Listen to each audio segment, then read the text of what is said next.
Some viewers may find this disturbing. Viewer discretion is advised. Hi my loves, it's Destined Choice and you're watching Troyce TV. So for today's video, I feel like I had to get on here and finally speak on the end of 2022. Now, as we all know, 2022 went by really fast. It pretty much was a year where everything pretty much didn't really sit still. Pretty much a lot of things happened, a lot was going on, and honestly, a lot of things happened in 2022, but I feel like because so many things happened, a lot of us didn't really get a chance to process so many of the things that happened. We lost so many prominent people, so many entertainers passed away, we lost so many big name people, so many interesting events happened in politics, so many controversial situations happened, and so many odd situations happened to the point where many of us can't even believe that it's real. Now, before we close out the year, I wanted to get on here and discuss all the wild things that happened in 2022 that are pretty terrible, all the things in 2022 you haven't processed yet. And of course, I will be discussing briefly a lot of the positive things because I don't want this video to be completely negative. So here we go. In the beginning of 2022, earlier in the year, Ashanti was honored with a Hollywood star in the Hollywood Walk of Fame. Wait, you gotta show everybody. So she had this for over 20 years, from the first trip to LA when I was recording my album. And I'm like, Ma, I don't think we're gonna get one of those. I told her, you are going to get one of those stars.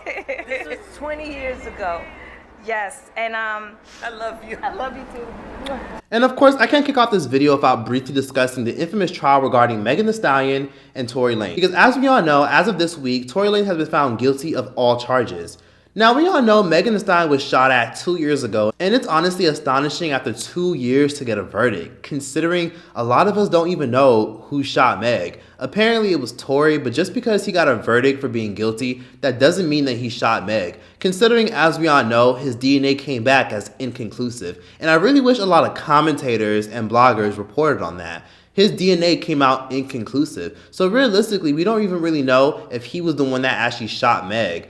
But all we know is he was found guilty by the state of California. Now, in the midst of the entire trial, we found out some crazy information, such as the fact that Tory Lanez was allegedly messing around with Megan Thee Stallion and Kelsey at the same time. And unfortunately, throughout the entire case, Megan's sexual past constantly kept being brought up. Many celebrities were throwing jabs at Megan. People like DaBaby, Drake were even throwing a lot of jabs. And there were even a lot of celebrities in general who were honestly working with Tory behind the scenes and didn't even give a damn about Megan Thee Stallion's story anymore. It seemed like at one point the whole world was against Tory when Megan Thee Stallion came out and alluded that Tory was the one that shot her, because to this day, Megan Thee Stallion's story doesn't really add up. Let's take into account that Megan Thee Stallion did an interview with Gayle King, and she sat up there and lied and made it seem like that she actually wasn't intimate with Tory Lanez, when in actuality she got on that stand and had to pretty much corroborate and admit the fact that she was intimate with Tory Lanez. As we all know, Kelsey was pretty much the middleman in all of this, and Megan Thee Stallion alluded in her album, Good News, that Kelsey allegedly took hush money.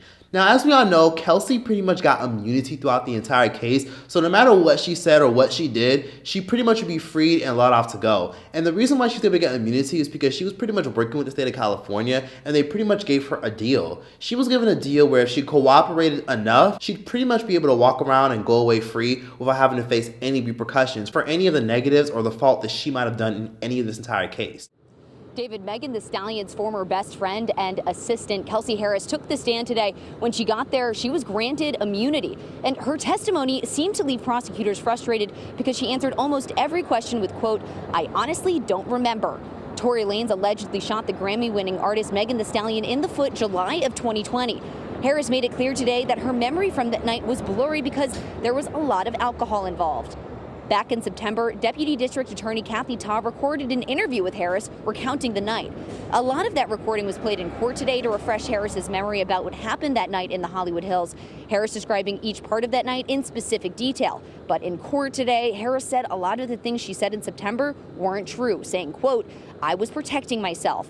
Prosecutors showed a text message Harris sent to Megan Thee Stallion security guard the night of the alleged attack that read, quote, "Help, Tory shot Meg, 911.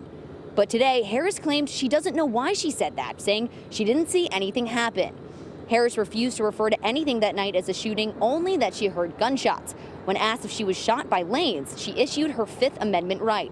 She also said that she did not want to be here today and that it was triggering for her. Megan Thee Stallion's hairstylist EJ was for some reason forced to testify. Then Kelsey's diss track back in 2020 was used in the court of law for some odd reason. And then of course things got even awkward because the only witness that was actually there was Megan Thee Stallion's ex-security guard. And for some odd reason, he skipped the entire court date and never showed up. Now, shout out to CHANGE.TROYCE because they managed to get access to the entire audio that leaked when Tory Lanez basically called Kelsey. Now, allegedly this leak was a prison call, but many people are also saying that this leak was when Kelsey recorded the entire phone call of Tory apologizing and when she sent it to somebody. Nigga, I was just so fucking drunk, nigga. I didn't even know what the fuck was going on, bro. Deadass. I didn't even know what the fuck was going on, bro. Like, deadass, nigga. I'd never do some shit like that, bro.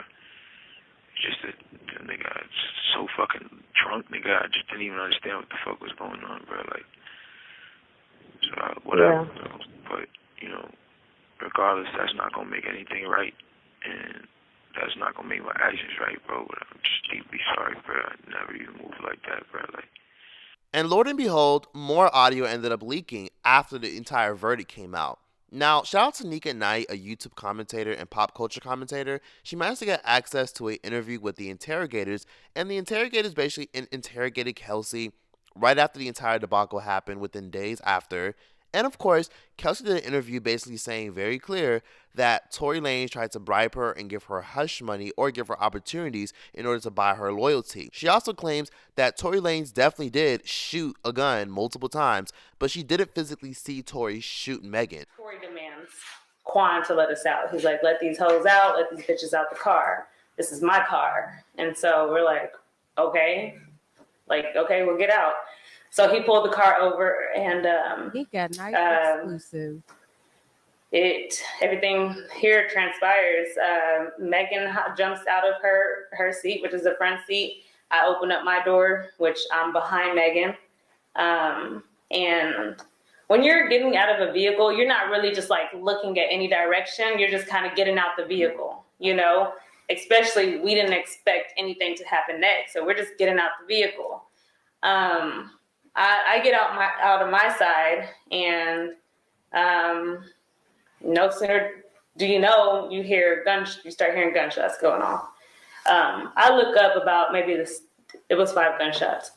I look up maybe at the second and third gunshot. That's when I look up. But you had said he referenced like shooting y'all earlier while you're in the car, right? He threatened to shoot me. As if he had a gun Correct. in his control somewhere. Correct. I guess his lawyer, Holly, per him, has said that he goes, can I invest in that? Or do you need a job? Do you want to work with me? And I'm like, huh?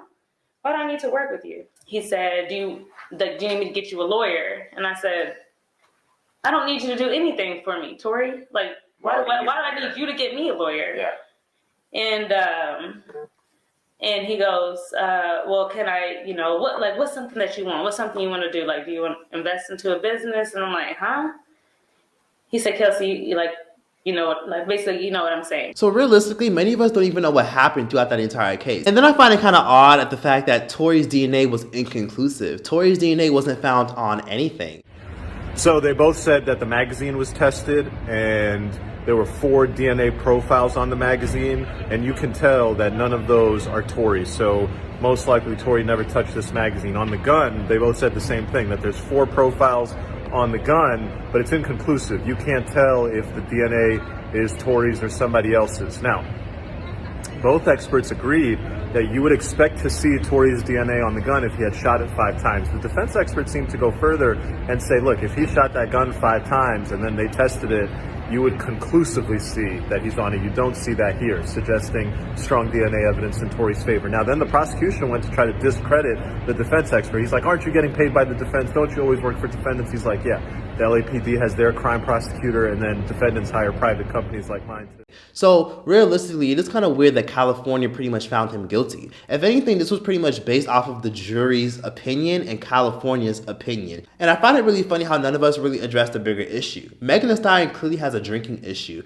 Megan Thee Stallion has been known to look really passed out drunk, blackout drunk, and do the most on many videos that a lot of us don't talk about while she's drinking. And many of us never addressed the fact that when she first blew up, she was always promoting the fact of drive the boat. Drive the boat basically means throw a shot down your throat and drink as much hard liquor as you can until you get really fucked up and you want to turn up. It's funny how Megan Thee Stallion doesn't drive the boat anymore. The moral of the story is all parties are wrong. The issue is alcohol. Please know your limits and don't drink too much. Learn from everybody's mistakes. We've all been there when we drank too much, but at the end of the day, if you're a grown adult, able-bodied adult, know your limits. Plain and simple. Case closed. Tory Lanez was found guilty of 3 counts. He was found guilty of assault with a semi-automatic handgun, carrying a loaded unregistered firearm in a vehicle, discharging a firearm with gross negligence. So regardless, he broke the law. So he wasn't really found guilty of shooting Megan. He just shouldn't have had a gun, and he shouldn't have been firing a gun with negligence, to be honest. Tory could face deportation, and he's likely going to face 20 years if he's sentenced. As of now, Tory Lanez is currently in custody, and as we all know, Tory Lanez's father and his entire family are going around spreading wild conspiracy theories that Roc Nation are responsible for the entire debacle and the entire case going downhill. Open up! Open up! With my brother's reputation! I just stood here in this Los Angeles County and witnessed the worst miscarriage of justice that this world has ever seen. You want to know how I feel? I'll tell you exactly how I feel. I got some names that I want to call. Alex Spiro, Desiree Perez, and the whole wicked system of Roc Nation, including you, Jay-Z. But anyways, on to something positive. On January 10th, on the first week of New Year's, it was announced that Maya Angelou, the legendary self-made poet, best-selling author, actress, and Academy Award-winning activist, will be the first ever black woman to appear on the U.S. quarter. The U.S. Mint has started shipping out the first coins for the American Women Quarters program. Now, these quarters feature late American author and activist Maya Angelou, the first black woman to appear on the coin. The coins will be featuring additional honorees and will start shipping later this year through 2025. Then that same week, in January 2022, the entire entertainment industry boycotted the Golden Globes. Now, it's crazy that many of us never talked about this because it seems like a lot of people pretty much didn't even pay any attention. Many of us heard about it, but a lot of us never really got the full scope on it. As we all know, in the beginning of January of 2022, that's usually when awards season typically starts. The Golden Globes, just like most Academy Awards, have faced a lot of backlash and criticism for barely recognizing Black, Hispanic, and Asian film directors, writers, and people of color in the entertainment industry. In 2020, as we all know, George Floyd basically broke the entire internet. Not even the internet, he broke the entire world. And due to the impact of George Floyd, Black entertainers and people of color in general, rightfully so, used it as an opportunity to condemn Hollywood for sending out donations and honoring Black Lives Matter, but not practicing what they preached when it came to inclusion and diversity in the workspace. In January of 2022, a week before the Golden Globes was even scheduled to air, it was discovered that NBC decided to pull the plug and they refused to air the award show due to the ongoing boycott. The boycott was very intentional because during the Golden Globes a year prior, which was in 2021, many celebs and comedians and entertainers poked fun at the entire Golden Globes in general and the entire staff for not being inclusive. The biggest controversy surrounds the organization's voter membership, which at the time of last year's awards did not include a single Black voter. This is for all of the women of color, and colorful people whose stories, ideas, thoughts are not always considered worthy. Everybody is understandably upset at the HFPA and their choices. Look, a lot of flashy garbage got nominated, but that happens, okay? That's like their thing. But a number of Black actors and Black-led projects were overlooked. Last year's hosts and presenters, like two-time Golden Globe winner Sterling K. Brown, used the space and opportunity to call out and make fun of the organization. Thank you. It is great to be Black at the Golden Globes. Back at the Golden Globes. Yeah. Since then, celebrities like three-time Golden Globe winner Tom Cruise have returned their awards, and NBC even refused to broadcast the event. It was really a domino effect. It was at that point where Hollywood said, you know what? We have played ball with you for many, many years, but right now it's time for you to clean up your act. Still, the HFPA says the show must go on, in a statement saying the show will have no audience, no media availability, but will include a moment in the program to discuss the awards initiative to increase diversity, which includes what it calls its largest and most diverse class to date, with 21 new journalists. And now fast forward to 2022, not many A-list celebrities decided to go or even RSVP at the event. In 2021, things were very awkward and things were intense because many entertainers made many jokes, many people threw subtle jabs, and many people were making fun of a lot of the things that were going on at the Golden Globes because, again, the Golden Globes didn't really nominate any people of color, even though the whole situation with George Floyd had literally just happened. But after the HFPA released a framework of how they plan to reform the organization, dominoes began to fall. Stars like Scarlett Johansson called on Hollywood to step back from the Golden Globes. Well, the HFPA did send us a statement in part saying, regardless of the next air date of the Golden Globes, implementing transformational changes as quickly and as thoughtfully as possible remains a top priority for our organization. They also outlined the reforms they plan to make in the next year, which does include increasing membership by 50%. Now, what does the future of the Golden Globes look like? Well, NBC says they do plan to air the show again in 2023. But I mean, in spite of that, who the fuck even watches the Golden Globes anyways? But speaking of award shows, we can't forget about the infamous debacle between Chris Rock and Will Smith that pretty much broke the entire internet. After Chris made an insensitive joke about Jada Pinkett going bald, and Will Smith, as we all know, went on stage and he decided to basically smack the fuck out of Chris Rock. Now, as we all know, it was a little bit awkward and did start a lot of controversy because many people did applaud Will Smith, but there was another 50% of people who thought Will Smith was in the wrong because, again, Chris Rock is a very well-respected comedian, and we all know that it was just a joke. You know, it's one thing to get mad at a joke or feel some type of way about a joke, but it's another thing to literally sit there and smack somebody even though you yourself initially thought the joke was funny, until you saw that your wife wasn't laughing. As we all know, the Will Smith and Chris Rock situation became the meme of the year. SNL pretty much mocked it. There were several skits, memes, parodies. It broke the internet. People were talking about it for damn near the entire month. And Will Smith was even at a point where a lot of people in the industry were trying to come at him. Many people blackballed him, and many people even put a lot of his projects on hold. The Academy Awards pretty much blocked him from every single award show. So as we all know, Will Smith pretty much won't be in attendance of any award shows. Will Smith initially at first refused to apologize, and as we all know, Chris Rock has yet to give a statement to the public about how he feels about it. But as we all know, Chris Rock does have a special coming out very soon, so we already know how things are going to shake up. Even though that debacle happened yesterday, it's really wild to realize that debacle was damn near 9 months ago. It's really wild to see how much time has flown. And of course, we can't forget about the beginning of 2022 when we found out that we were going to get new Aaliyah music, but it ended up never happening. As we all know, Aaliyah's uncle / slave master recently announced that new Aaliyah music was a possibility and we likely will get it in the beginning of January. But unfortunately, it never came out and we still haven't got an update about it.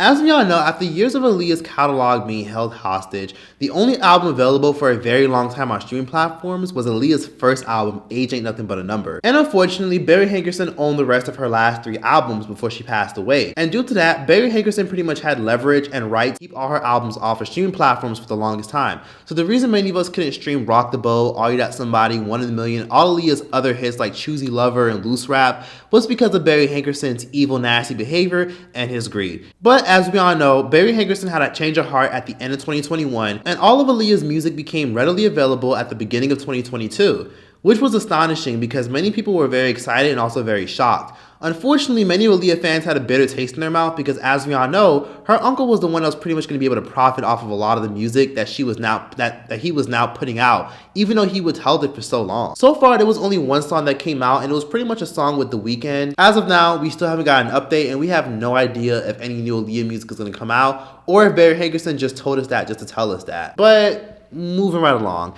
And of course, we can't forget about the fact that the TV series Blackish finally wrapped up its final season this year and came to an end after years of being dragged out, considering a lot of people don't even watch the show anymore. Late this year, Aaron Carter, the child star who made the Candy song, passed away at the age of 34, and he was found dead in the bathtub by his housekeeper.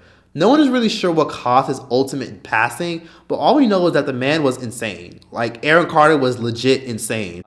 Did private tutoring for 6 years. I own a house. I don't even need a face tat. I have a face tat because I'm smart as fuck. Guess what I did? I litigated my own case, and then when I was 15, I started dealing, cocaine and ecstasy, just because my parents weren't giving me an allowance or nothing. So I was like, fuck it, I'm just gonna trap, whatever, and that's what I did. I've been in over 1,000 blogs in the last 3 days. Blogs, they are body shaming me every day. Almost 2 million records sold, 350 million streams. He had a severe drug problem, and he had been chewed up and spit out by a Hollyweird, considering his upbringing, considering a lot of things he probably went through in the entertainment industry. Ross and Leslie, fans are just heartbroken. Many have been outside Aaron Carter's house here since about 1 o'clock this afternoon once word got out that he had passed. Also here, his fiance and mother to their 11-month-old baby Prince, Melody Martin. She's also here. About an hour ago, she spoke with deputies, and then she came back outside into her car because in addition to all the news crews that are here, there's also a lot of paparazzi here. The house sitter had found a male in the upstairs bathroom bathtub unresponsive. The house sitter was instructed to start CPR on the male. Upon arrival from deputies and fire personnel, the male was pronounced dead on scene. Now, Carter performed as an opening act for Britney Spears. He also is on the Disney Channel show Lizzie McGuire. And his 2000 album, Aaron's Party, Come and Get It, sold 3 million copies and had the hit song, I Want Candy. He also appeared on Dancing with the Stars in 2009. And he has a very loyal fan base. Many that are out here tonight, I spoke with them and they told me, you know, we didn't just feel like fans to Aaron, we felt like we were part of his family. And they really appreciated how he would go out of his way to stop and talk with them. The news was confirmed by his own on-again and off-again fiance after she discovered that he decided not to show up to his rehab session. No one is sure how he passed away, which is unfortunate because I'm assuming the family does want to keep a lot of things off the internet. But all I will say is, his twin sister, Angel Carter, told the public on Instagram that she begged him to get help for his drug addiction in the midst of her wishing him a happy birthday. Now, I really want to segue and talk about this particular situation that pretty much had a lot of people shook and had me shook throughout 2022. And to be honest with you, I think for me, this was the roughest thing that happened this year that many of us still haven't got a chance to process because it's very difficult to even believe. Now, of course, we can't forget about the horrific case involving the Instagram model, Courtney Clenney. Courtney Clenney is a 26-year-old Instagram model and OnlyFans personality from Austin, Texas, who rose to prominence on OnlyFans during the pandemic and has since generated over 2 million followers and generated millions of dollars on the platform. Courtney Clenney is an established influencer and she has over 2 million followers across all platforms, and she goes by her stage name, Courtney Taylor. Courtney Clenney was also in a very public relationship with 27-year-old Toby Obumseli from Dallas, Texas.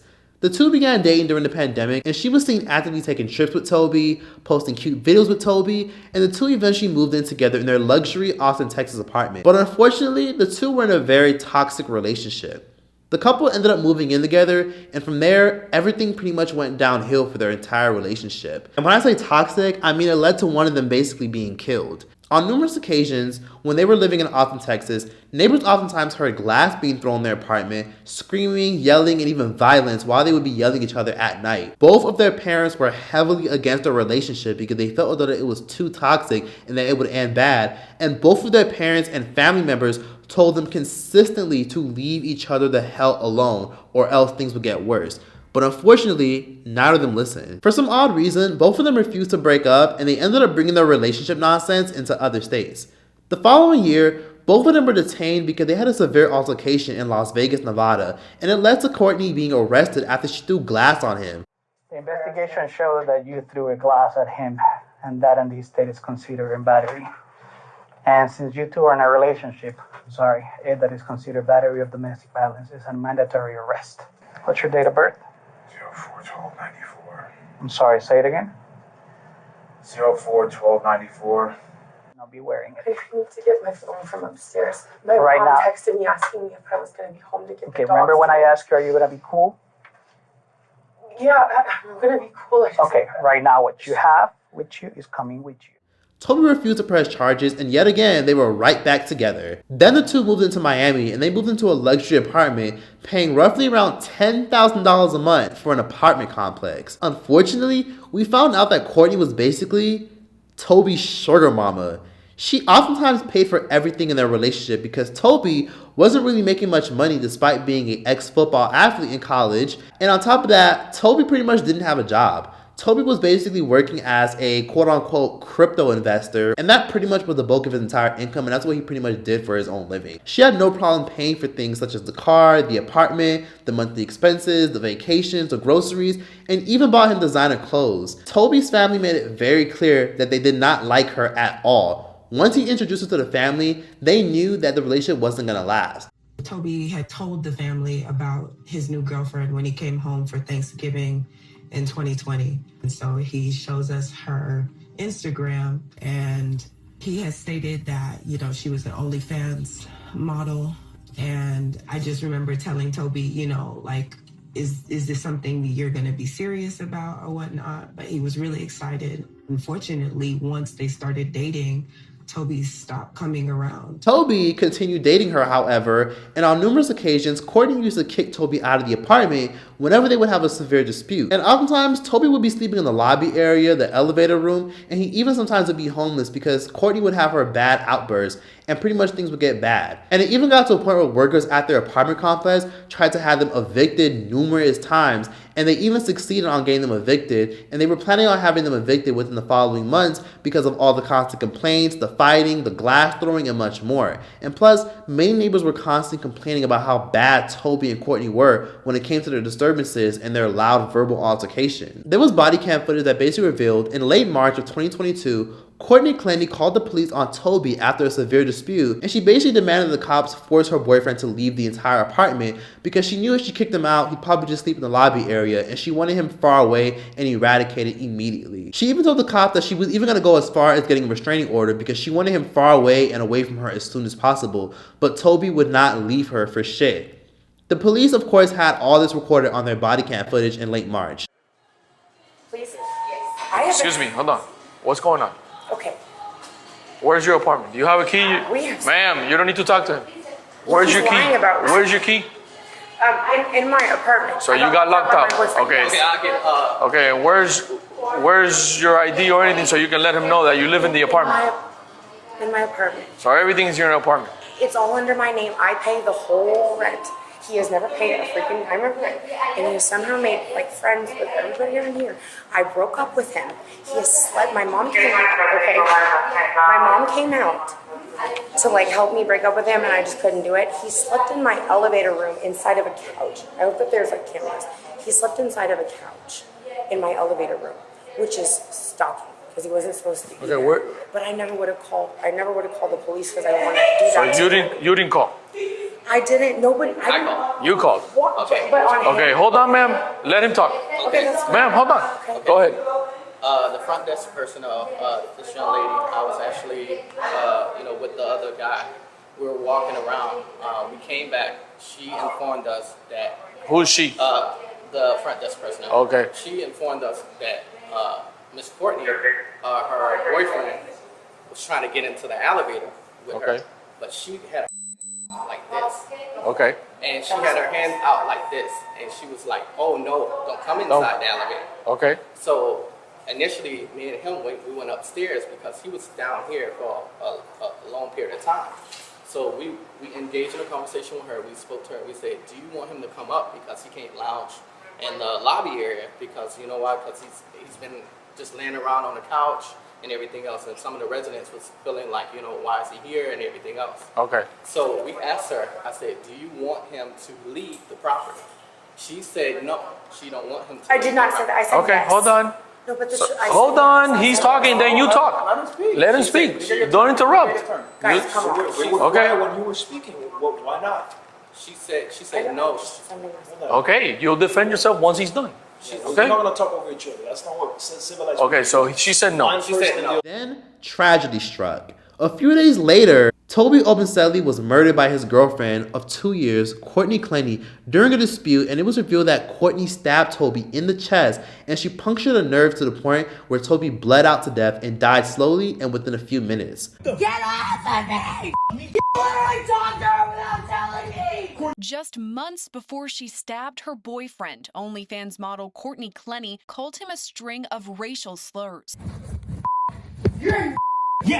Yes, thank you. Coming from Georgia, thank you. The newly released and disturbing audio was recorded by Chrisean Obenseli, who was later stabbed by Clenney and died as a result of his injuries. I am so sorry. So shut up and let me f***ing slap you. The recording captures an argument between the couple about someone Obenseli ran into while on a bike ride. Get off of me! You literally talked to her without telling me! Courtney, I was on a bike ride and she passed me and I said, hi, you and Courtney are having a live chat. My bad, I forgot to tell you that. That doesn't make you to act and call me a The audio of this argument was recorded just months before Obumseli was stabbed on April 3rd.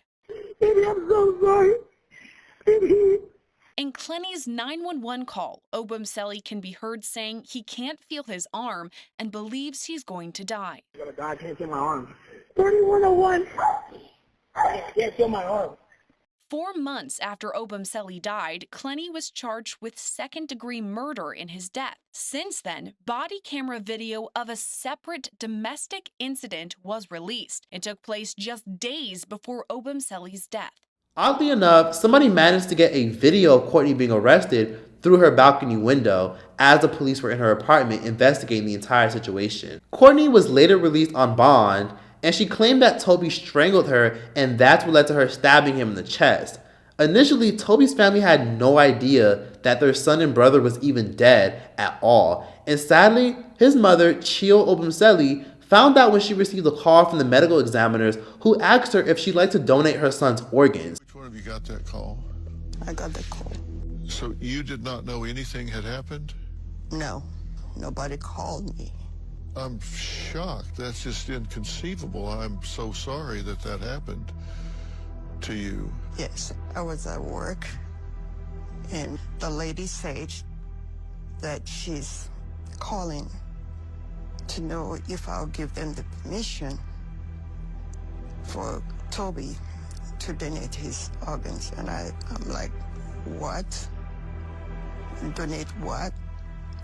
I told her, I said, ma'am, I don't understand what you're saying.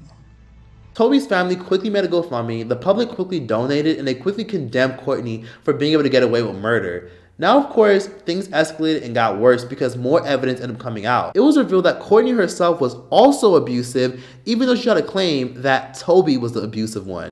And he started eating real quick, and she was being a little aggressive, trying to jump in the water. This is more video of the couple in a fight released by the Miami-Dade State Attorney. It shows Clenney slapping and beating Obumseli repeatedly in an elevator. Such interactions appear to have caused Clenney and Chrisean to separate at various times. The state attorney says this shows a pattern of violence in an unhealthy and unstable relationship that ended in murder. But Clenney's attorney says it's irrelevant and doesn't show what happened the day of the murder, a murder he says was in self-defense. A statement in part says, quote, the charging decision in this matter should have been made on the evidence of what occurred that evening in the apartment and nothing more. This is a case of self-defense, and the facts that will be presented at the trial will prove this. So in spite of evidence showing that Courtney has always been abusive and toxic, unfortunately, Courtney and her lawyers are pulling the self-defense card, claiming that the only reason she even stabbed her boyfriend was because he allegedly strangled her and grabbed her in a way that was uncomfortable. But as you can see, 2 months prior, there's footage of them in the elevator, and it shows her to be the aggressor. On top of that, we can also consider all the time they've gotten into it. She's called the cops, or that one time they went to Las Vegas and she threw glass on him. It's very evident. Even her friends, aka her social media friends, have came forth and said that she herself is a toxic and abusive one. There's even been a podcast clip that's going viral right now of her admitting that she herself is toxic. And I do OF for a living. OnlyFans. You got like 1 million followers or something? 2 million. Damn. You look like the type of girl that only dates like rich guys. Is that true? No, that's not true. I only date black guys. Especially black guys. Especially black guys. Let me clarify. I only date rich black guys. Rich black guys. There we go. And so you know you're toxic. Yeah. And then, not to mention, there's videos of her calling her boyfriend racial slurs in the middle of an argument. Clearly, this woman wasn't right in the head, and unfortunately, she may be able to get away with the whole self-defense card, even though there's no evidence at all that shows that she was physically abused ever, considering she went back to him over and over again, and there's proof that she herself has always been physically abusive towards him. As of now, Courtney is being held in jail in Miami, and she recently went viral for bursting into tears after she was denied bond, because if you didn't know, she's currently in custody as we speak because more and more evidence keeps coming out literally every single week, and more people keep speaking out against Courtney behind the scenes. However, one of her OnlyFans friends recently defended her in spite of all the backlash she's currently getting from the public. I went on a few trips with her, so I do know her personally. I met her boyfriend, Chrisean. And I want to say I don't take sides. I believe in the justice system. Absolutely. I have my criminal justice degree. I think that everybody just is talking for clout. Absolutely. And that's what happens in the media. Absolutely. Fake news. Yeah. So what is out there, it just keeps saying that Courtney stabbed her boyfriend. He was actually stealing money from her and like back and forth, like for a full like 2 or 3 months, just stealing money from her account. And she was really upset about that, obviously. Yeah. And I have no idea if that was the reason the domestic violence happened or whatnot. But obviously somebody doesn't stab somebody for no reason. We have no idea what happens behind closed doors. And it was a clip of basically Courtney in an interrogation room, and they basically filmed her entire reaction when they informed her that Toby was dead. We have to inform you that Chrisean did not make it. Okay. Unfortunately, the doctors did what they could. And Chrisean is dead. Yes. Oh my God. New video made public in Miami-Dade court records showing the moments detectives informed 26-year-old Courtney Clenney her then boyfriend, 27-year-old Chrisean Obumseli, died after being stabbed to death. This is not real, right? Okay. Chrisean died. Clenney appearing to be overwhelmed by the news. She was evidently codependent on him because he was probably one of the only guys that was willing to tolerate her nasty attitude and her bad behavior. And of course, Toby probably tolerated her because what woman do you know is going to go out of her way to fund a man's lifestyle, buy him designer clothes, buy him a nice car, and give him thousands of dollars every single month, all while he doesn't have to work? But unfortunately, more information came out. It was later revealed by a lot of people on Black Twitter that Toby is a quote-unquote coon and a self-hating black man. Now, if you guys didn't know, a lot of black women pretty much withdrew their support and stopped supporting Toby and Toby's entire family because a lot of people found his resurfaced tweets. Now, this pretty much went viral because if you guys didn't know, Toby pretty much got a lot of backlash from a lot of black women because he went on Twitter numerous times throughout the past couple of years, making it very clear that he prefers white women, that they're his preference, and that black women pretty much are failing him, and that he pretty much is disappointed with black women. Just to read a few of his tweets, he one time tweeted, "Where the beautiful white girls at? Want a white girl, #help. Mixed girls, Alex has me thinking about how much I want mixed babies and shit. Shake my head, lol. I feel like only yellowbone girls can pull off nose rings." Then he tweets, "Full of ignorant black women in here." Then he tweeted, "The way black girls disgrace themselves on TV." Then he also tweeted, "One of my followers be like, black girls are born knowing how to shake their ass." Then he tweeted, "Me. Honestly, I don't care. They not my type." But of course, on to other things. In 2022, Lisa Bonet and Jason Momoa called it quits on their relationship, and the entire world was obviously shocked. Bad Baby, also known as Danielle Ravioli, also known as a strong black woman, turned 18, and she made $50 million on OnlyFans after joining the platform within just a couple of months. I wasn't like, oh, I know what I'm doing, and I know this is gonna be the biggest thing, but somewhere in the back of my head, I was just like, I'm about to get their ass. Oh, I'm about to get their ass. My manager kept texting me like, okay, it's at this now, and at first I'm just like, okay, whatever. Yeah, I made 1 million in 6 hours, just off subscribers. I don't even think we had dropped nothing yet. When we made the first million, I said, listen, just make me enough to where I can get 3 million in an account and put it away and never touch it. I made way more than that. Y'all wanna keep calling me to catch me outside, or why don't y'all call me the bitch that made 50 million off OnlyFans? Because I had never told nobody that. People didn't really know. People only knew about the millions. So it's a lot of people out there thinking I only got $1 million. But $50 million later. Then there was another major case. In February 2022, 32-year-old Brittney Griner had the entire internet shook when she was detained and arrested in Moscow, Russia, and sentenced to damn near 10 years in prison for hash oil, which is an oil extracted from marijuana, oftentimes used to relieve headaches, stress, and give more of a euphoric feeling and a euphoric high. Overall, Brittney Griner pretty much broke the internet because, as we all know, Brittney Griner is most notable for being a 32-year-old WNBA player for the Phoenix Mercury. Is a miscarriage of justice. In Russia, WNBA star Brittney Griner was found guilty of drug smuggling and sentenced by a Russian court. Surrounded by armed guards, Brittney Griner learning her fate in a Russian court, sentenced to the near maximum sentence, getting 9 years. But I had no intent to break any Russian laws. An apologetic Brittney Griner speaking at her sentencing, at one point flipping around a photo of her overseas teammates. I want to apologize to my teammates, my club, Gimka, the fans, and the city of ECAT for my mistake that I made and the embarrassment that I brought onto them. She was arrested and pleaded guilty to having cannabis oil at a Moscow area airport. Griner has said she mistakenly put the cannabis oil in her bag. It's all in the hands of Russia right now. It really is. ASU professor Valina BT says she thinks all of this is very politically motivated. Now that Griner has been sentenced, it could be the path to a possible prisoner swap. The really disheartening thing to me about this is that the U.S. has been coming to the table, has been responding to Russia's request for this merchant of death, arms dealer, for him to be released in a prisoner swap. And now, of course, the Russian government, now that they have this heavy 9-year sentence against her, is asking for more. Is asking for more prisoners to be released. And until a deal is made for her possible swap, Griner is expected to go to a prison labor camp. Brittney Griner's story quickly went viral overnight, and many celebrities like Yara Shahidi, Al Sharpton, Kamala Harris, and Dennis Rodman utilized their platforms to push her to be released immediately. Trump initially tried to help her get released, but there wasn't much Trump could do with the powers that be. Conservatives then went as far as finding old tweets and old interviews of Brittney Griner saying a lot of heinous things about Trump and a lot of heinous things about America due to all the racism and all the prejudice that's going on in the world. And of course, many conservatives wished for her demise and wished for her to stay in jail, considering they think that she hates America. The Biden administration got very desperate, and at this point, they managed to find a loophole to get Brittney Griner out immediately. Recently, on Thursday, December 8th, U.S. officials confirmed that Brittney Griner had finally been released to a prisoner exchange for Russian arms dealer Viktor Bout.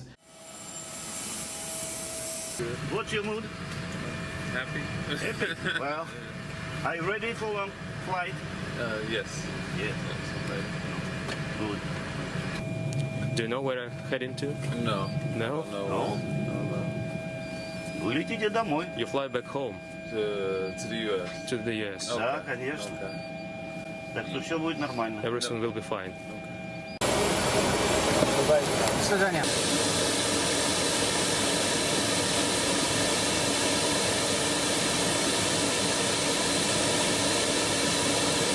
Washington and Moscow had been negotiating the one-for-one swap for several weeks before a U.S. president, before Joe Biden gave the final sign-off last week.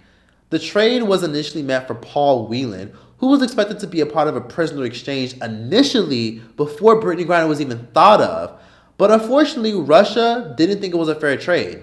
Paul Whelan was a very popular ex-Marine for the U.S. and former secret agent who was caught spying on Russian criminals, and when he was caught, he sadly got 16 years in Russian prison. And the U.S. had been trying to get him out for nearly 5 years, when he literally got sentenced in 2018. Paul Whelan remains behind bars, and Russia refuses to release him. But in exchange, they were willing to release Brittney Griner in exchange for the Russian terrorist Viktor Bout. They were willing to literally give a woman who literally had cannabis hash oil for a Russian terrorist who tried to commit heinous crimes that would have affected the U.S. and probably would have killed thousands of people. But all I will say is, I bet she won't smoke a blunt ever again. Brittney Griner is a very lucky woman, and she better not even put a blunt to her mouth. She better not even have a taste of wine because of how lucky she is to be in jail for less than a year. And of course, we can't forget about the infamous girl who blew up and became a global sensation after many celebrities hopped on her wave in early October and rapped over her viral meme.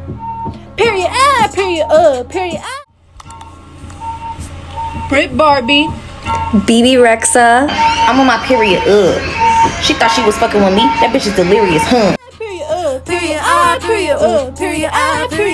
Then major media publications interviewed her and gave her a platform to promote her brand. Then, as we all know, in early February of 2022, Colombia legalized abortion, which was a very big deal, and this was a huge thing of 2022. And I'm really shocked not that many people talked about it. After more than 20 years of campaigning for the removal of abortion from Colombia's criminal code, activists across the nation celebrated a victory in court.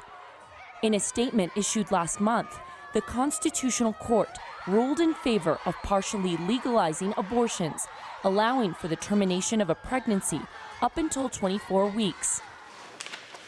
One Colombian doctor and women's rights activist says this is a major step in women's health rights, as it will help advocate for better family planning. When it's a legal and regulated service, it comes with an integral health plan. You are receiving professional advice on contraceptives. The decision comes after two landmark court rulings in Mexico and Argentina that decriminalized abortion. Last year, Mexico's Supreme Court ruled that penalizing abortions was unconstitutional, and in 2020, Argentina's Senate voted to legalize abortion up to 14 weeks into a pregnancy.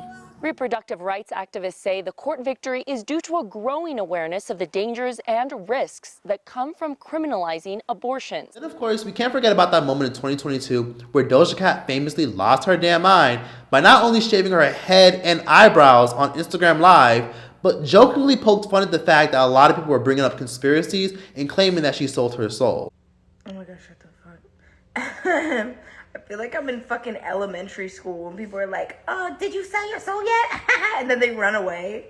It feels like it's a bunch of like 7-year-olds being like, hey Doja, did you sell your soul? And then they run as fast as they can away from me. And they start snickering in the corner. Bro, this isn't Doja no more. No, it's not.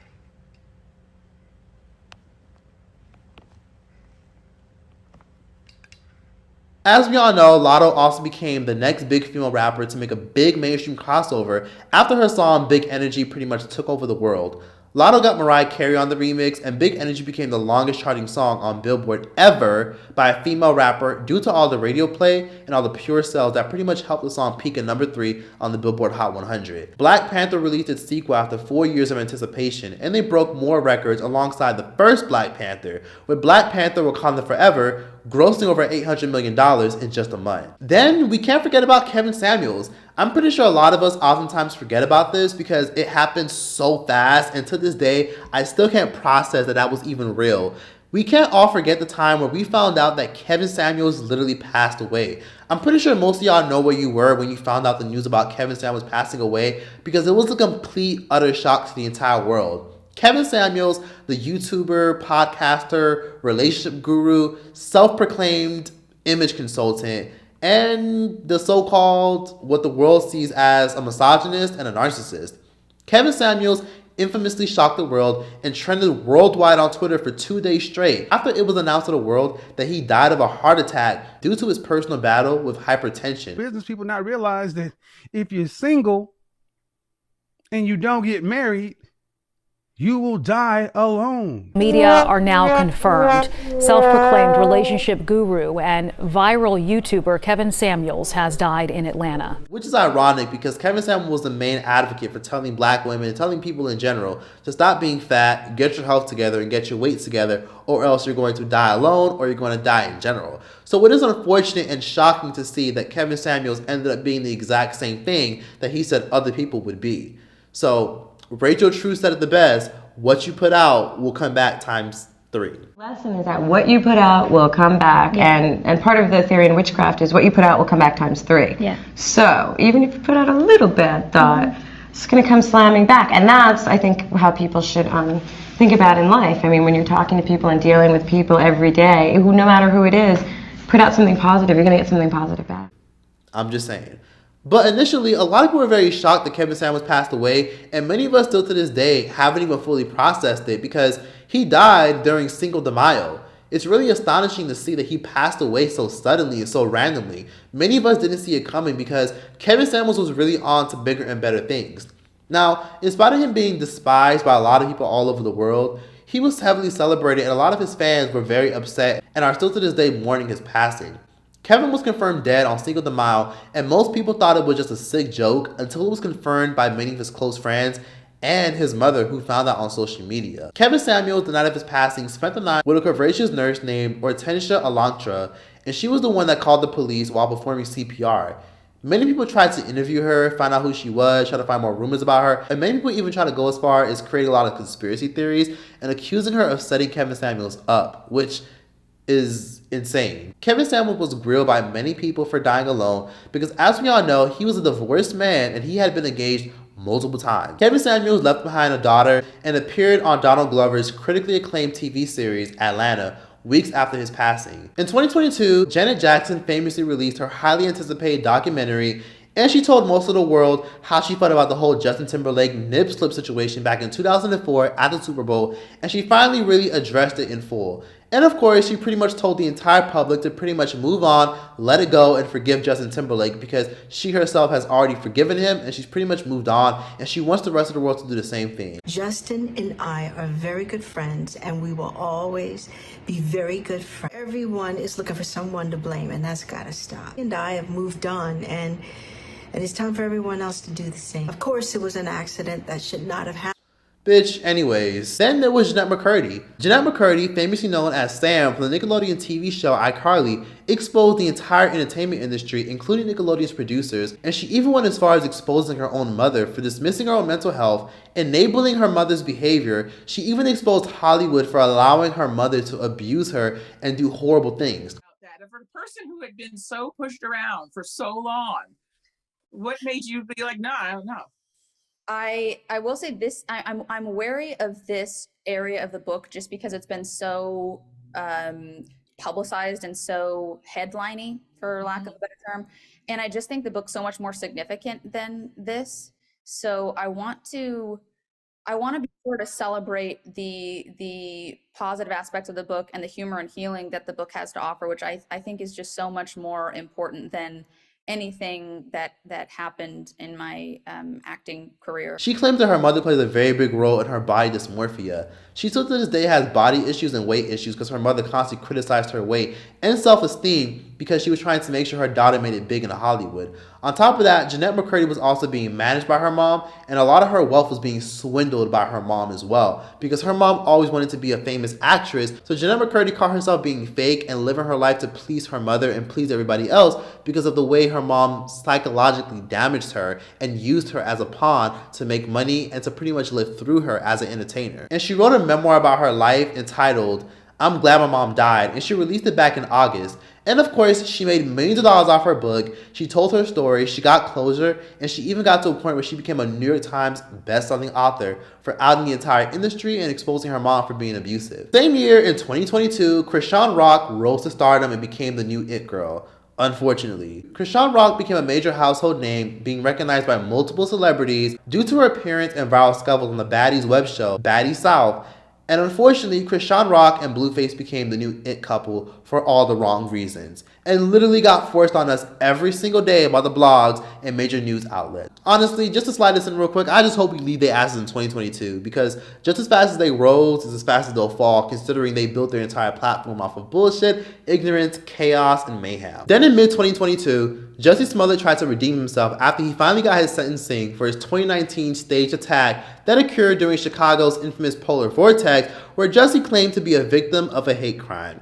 After 3 years, Chicago finally decided to charge Jussie Smollett, and they finally decided to wrap the entire case and close the entire case, and Jussie Smollett pretty much stood by his entire story, despite Chicago finding multiple types of evidence and even getting the people who allegedly did the hate crime to testify against him. Jussie Smollett still stood by his freaking story, which makes no sense because, again, he was so invested with this story, and him admitting it would mean that he'd have to admit to a crime, and if he admits to a crime, he'd probably do more time. No, I would just like to say to Your Honor that I am not suicidal. That's what I would like to say. I'm not suicidal. Okay? I am not suicidal. I am innocent. and I am not suicidal. If I did this, then it means that I stuck my fist in the fears of Black Americans in this country for over 400 years and the fears of the LGBTQ community. Your Honor, I respect you and I respect the jury, but I did not do this. And I am not suicidal. And if anything happens to me when I go in there, I did not do it to myself. And is remanded to the custody sheriff. Court is adjourned. I am not suicidal. Stop laughing about Black. I am not suicidal, and I am innocent. I could have said that I was guilty a long time ago. The state of Chicago still did everything they could to try to pursue charges and to condemn Jussie to make sure that he was held accountable. And of course, Jussie Smollett got 150 days in prison. Then we have some good news. Britney Spears, the very successful, well-renowned, critically acclaimed pop star, was granted her conservatorship, which basically means she now has control over her own contracts, over her own finances, and much more.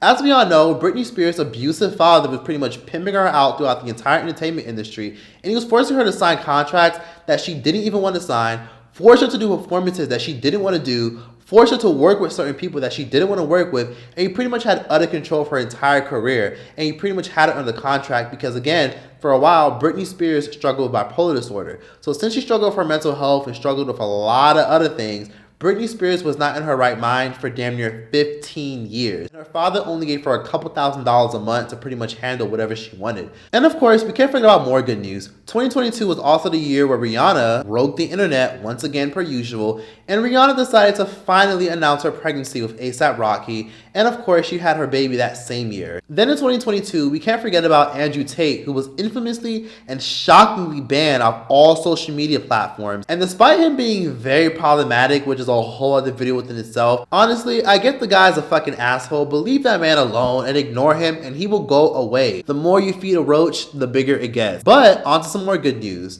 2022 was also the year where Atlanta native Mariah the Scientist, a very successful pop star and R&B artist who has been in the music industry for years, finally got the recognition she deserved with her hit song entitled Spread Thin. Her song Spread Thin blew up all across TikTok, and it pretty much got to a point where they pretty much blew her up, and now more people are paying attention to her music, her craft, and her work.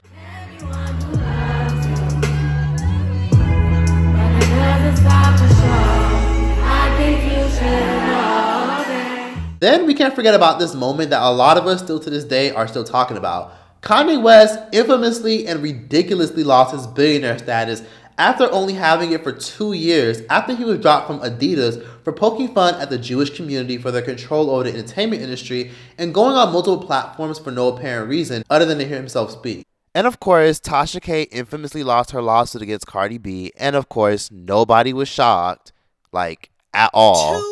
2-year superstar, 1 album, 3 singles, 3 features, still bragging about that 1 album that you sold the publishing rights to because you needed the money. Who sells out that fast? Then in 2022, we probably heard Pete Davidson's name more times than we could fucking count because, as we all know, he was thrown in the middle of Kim K and Kanye West's messy divorce, and Pete Davidson infamously entertained it during his short-lived relationship with Kim Kardashian.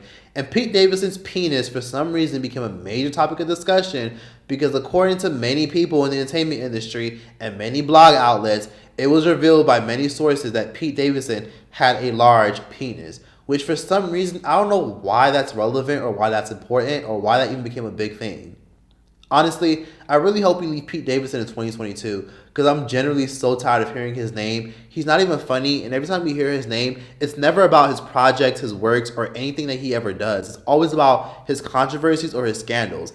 Pete Davidson has a lot of things going on in the film industry and on SNL, and it's really unfortunate that no one ever talks about his comedy, and it's really unfortunate that none of us can name not one Pete Davidson special. Then there was Johnny Depp, who won his mortifying case against Amber Heard for defamation of character, and Johnny Depp was awarded over $15 million, and Amber's case against him was infamously and respectfully so tossed out after she was heard on recording being abusive and admitting to trying to ruin his life. Then of course, Beyonce released her Renaissance album and once again revealed that she could still change the game and that she's clearly not going anywhere for a long time.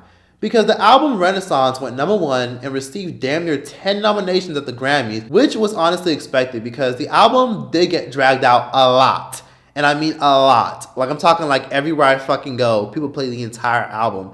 And it is very annoying. And as we all know, the same year, Queen Elizabeth II passed away, and most people didn't give a fuck, nor had sympathy, considering her ancestors were colonizers. Queen Elizabeth and the whole royal family are nothing but figureheads, and honestly, it is really insane how these people are still in the position to be called queens and kings, and they don't even do anything at all, while tax dollars all across the UK are being generated to fund their lifestyle. Now, of course, we can't forget when Sheryl Lee Ralph won an Emmy for her role in Abbott Elementary and gave one of the best speeches of the decade.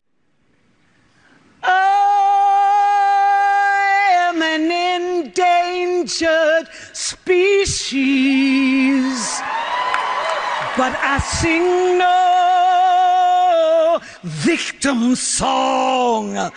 I am a woman, I am an artist, and I know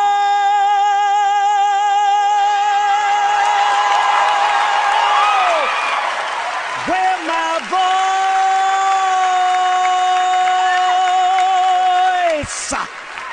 belongs.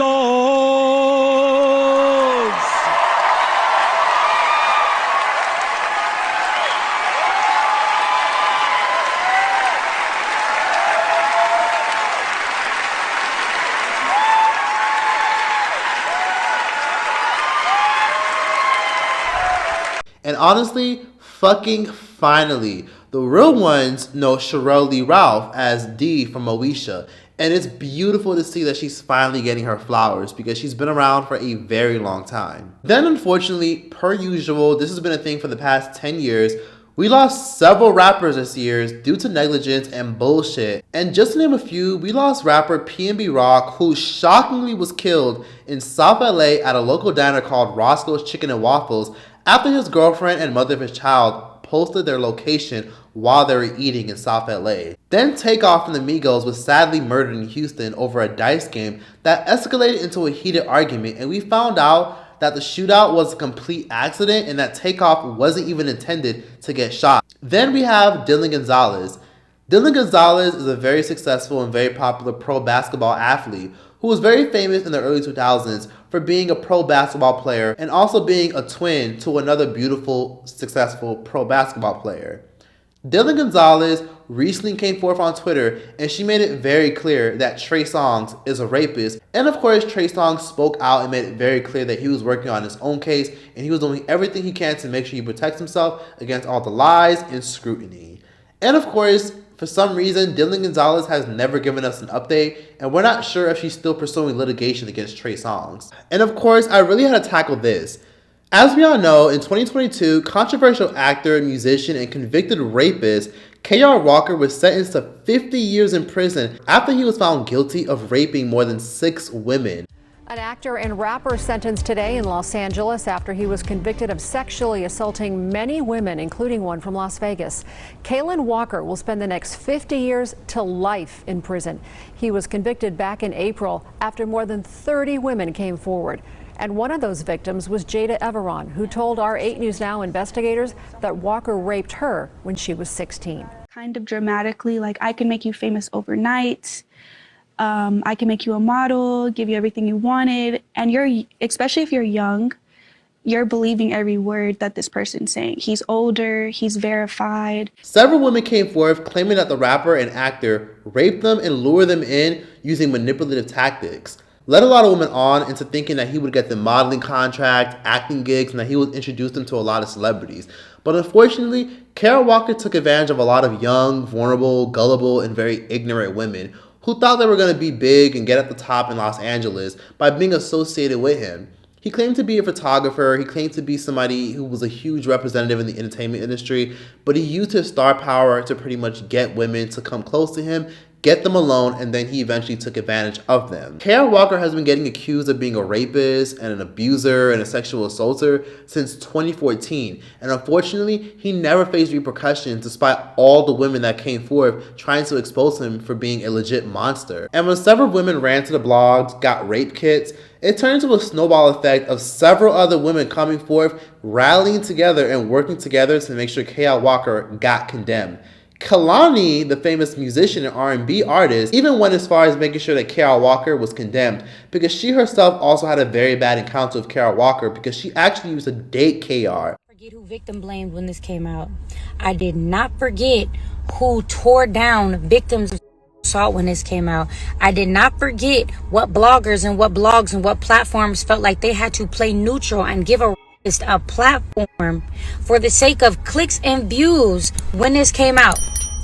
I hope all of y'all out of your own ass today. I hope you eat your fucking words. This man is going to jail for the rest of his life, guilty as hell. And it's crazy that it took this for y'all to believe it, because it should have been believed when all this came out. But I hope you feel like. And to me, it was very shocking to see K.R. Walker go down because K.R. Walker is very charming, he's very charismatic and very quick on his feet. And it's really shocking because K.R. Walker was very adamant about his innocence. He went on numerous blogs and platforms and live streams making it very clear that there was a dark force against him trying to tear down another black man. And because he's a powerful quote-unquote black man, he felt as though that this was all an attack and that this was all being done and that we're all going to be shocked when he turns out innocent. I am going through it. I'm going through it. Like I told y'all last video, this fame shit is a fucking lot. I'm not in communication with my mom. We fell out over a conversation that could have been handled with just a talk. But since it's hard for us to face things with each other, we just haven't spoken months. I don't want to bother my father because my daddy's a hustler and he gets shit done. I don't want to call him and show weakness. I haven't heard from my grandmother since I got released. I lost opportunities to work with people. If I'm around somebody, I'm being taken advantage of, whether it's a female liking me, then I'm telling her I'm not interested. Then she looks up my name, gets mad at me, goes online, start talking shit and say I did something I didn't. When it comes to people, dudes I'm meeting, if I can't help them or if they say they a fan first, we take a picture, they ask me to do something for them, I don't do it. They go to the internet, call me a lame or say things about me. Please, I do not want to give up on myself. I am asking for help. Please. Please, guys, I'm not playing with y'all. Please, please. I just spent 2.5 years in jail for something I did not do. I was a movie star, and now I'm currently living in a basement in the middle of nowhere because 20 women decided to lie on me about rape. Shut up, bitch. Anyone that's ever done you dirty or done any fucked up things to you will eventually get their karma. It's just, you gotta give it time. Everybody has to pay in the end, and it is what it is. Karma always comes to collect, and karma doesn't skip anyone. Then there was Taylor Swift. Taylor Swift made history recently for being the first artist to occupy all 10 slots on the Billboard Hot 100, and Taylor Swift's album Midnight sold over 1.5 million records in its first week. Then there was Pink Sauce Lady. Pink Sauce Lady shook the entire world up and received loads of backlash for her oddly distinct and disturbing condiment that she invented, and even went as far as willfully mislabeling her ingredients with angel numbers and falsified nutrition facts and ingredients. Pink Sauce was a viral TikTok video that was created by a 29-year-old chef based out of Miami named Chef P. Chef P went viral for posting this viral video of her tasting a neon pink substance with chicken tenders, and the internet went crazy about it to the point where she quickly capitalized on the virality and she began selling it in bottles on July 1st.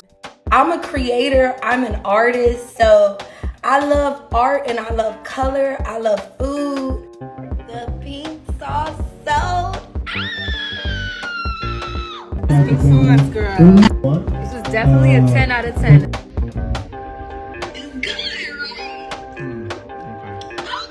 Honestly, it has its own taste. If you want to taste it, buy it. The sauce retailed for $20 initially, and many people purchased the product, and one of the ingredients listed was dragon fruit, and that had people assuming that's where a lot of the distinct pink coloring was coming from.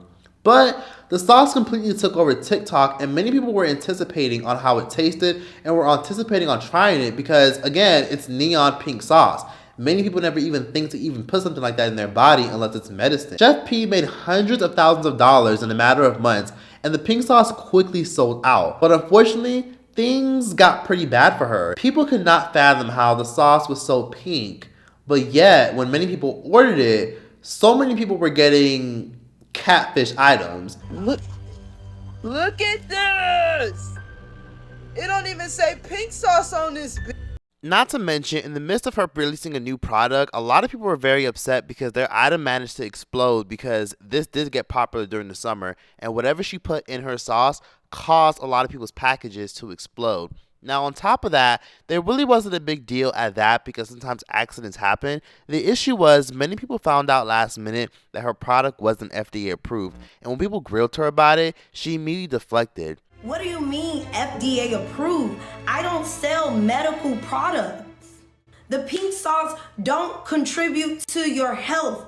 I never said that. Now, she also faced more backlash because one TikToker infamously made a disgusting joke and lied and made it seem like he ended up in the hospital after consuming her sauce. Now, in spite of that, Pink Sauce Lady has since learned her lesson. She has now got her product FDA approved. She has since rebranded, added the actual ingredients, the actual serving sizes, and actually corrected the label. And now she sells the sauce on her website for $10 and is still currently selling out every single month. So, all's well that ends well. And of course, just to wrap this video up, we can't forget about when monkeypox had a lot of us in a chokehold and pretty much mortified us because people pretty much thought it was a good idea to post their monkeypox on the internet and pretty much scar the fuck out of a lot of us for life. And of course, we can't forget about the fact that COVID-19 pretty much disappeared famously, even though we are still in a freaking pandemic, and a lot of people just don't talk about it anymore because now it can't be used as a weapon for politicians to accumulate votes and to pretty much shut down the global economy now that inflation has pretty much increased and now we're in a recession. And it only took 2 years for us to pretty much wrap up the pandemic. A lot of us thought it would have lasted longer, but it only lasted 2 years. A lot of us initially thought the pandemic was only going to last a couple of months, but it lasted 2 years. It's been a hell of a 2 years. 2022 was a hell of a year that went by fast. And honestly, let me just say for anyone that's watching that has any New Year's resolution or any ideas on where they want their life to be in 2023, let me just say that all you have is now. Stop wasting time. Stop hanging out with those fake ass friends. Change your number if necessary. And just make better choices and better decisions. To be honest with you, the universe will keep sending you the same lessons over and over until you learn your lesson. So stop repeating the same mistakes. Stop procrastinating. Do it now. If you want to make that move to a different state, live in a different area, or make boss moves and elevate, quit your job, or maybe even apply for that new job, apply for it. Do it. If you want to apply or leave that job that you're already at, then do it. What's stopping you? Literally no one. You're the only person that's stopping you. If you're not where you want to be in life, a wise person one time told me all you got to do is just look in the mirror. Like I always say, even though this triggers people, we have the same 24 hours as Beyonce. So use your time wisely. Make every day count. You might have some days where you're sad, depressed, and upset. But again, we have the same 24 hours as Beyonce. Use your 24 hours wisely. And to be honest with you, before you sit up here and say that you can't do something, ask yourself who exactly is stopping you. And ask yourself, why haven't you removed that barrier? Thank you guys so much for watching. I hope you guys have a very happy, blissful, and wonderful New Year's. If no one has ever told you that they believe in you, let me just tell you that I believe in you. And you can do whatever the fuck you want to do and don't let anyone tell you otherwise. But that was that for this video. Be sure to like, comment, subscribe. I'm going to enjoy my cookies. I appreciate all the love and support that you guys have given me throughout the years. It's astonishing to still be here, still get great engagement. And I know it's been a minute, but I'm really fun to be stepping my social media, YouTube, and content cookies up. And I have a lot more planned for 2023. Thank you guys so much for the support. And yeah, that's that. Like, comment, and subscribe.